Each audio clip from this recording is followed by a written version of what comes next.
ఎటువంటి సర్జరీ లేకుండా sciatica, spondylitis, frozen shoulder కి కేవలం 45 నిమిషాలలో నొప్పి లేని అత్యాధునిక చికిత్స ప్రాణ పెయిన్ క్లినిక్.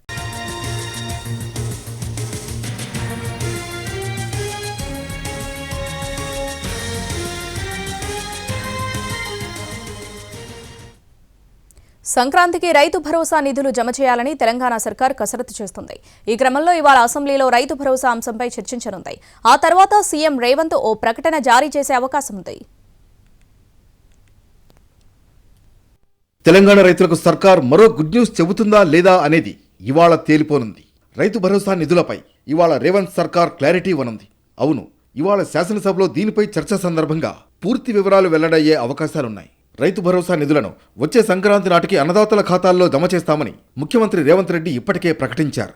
ఈ క్రమంలో అసెంబ్లీలో చర్చించి ఓ ప్రకటన చేసే అవకాశం ఉంది. తొలి విడతగా ఎకరానికి 7,500 రూపాయలు రైతు భరోసా కింద నిధులు విడుదల చేయనున్నారు. ఎన్నికల్లో హామీ ఇచ్చిన మేరకు ఏడాదికి 15,000 రూపాయలు పెట్టుబడి సాయం కింద రైతులకు అందజేస్తామని కాంగ్రెస్ ప్రభుత్వం ప్రకటించింది.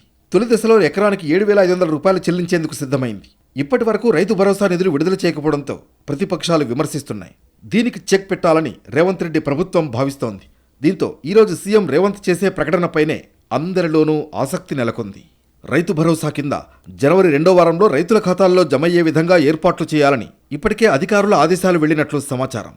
అర్హులైన వారందరికీ రైతు భరోసా నిధులను విడుదల చేయడంతో పాటు వారికి వెంటనే డబ్బులు పంపినట్లు మెసేజ్లు కూడా పంపితే బాగుంటుందని సీఎం రేవంత్ ఇప్పటికే సూచించారు. అంతేకాదు, రైతుల విత్తనాలు, పురుగుమందులు, ఎరువులు కొనుగోలు చేయడానికి ఈ నిధులు ఉపయోగపడతాయని ప్రభుత్వం భావిస్తోంది.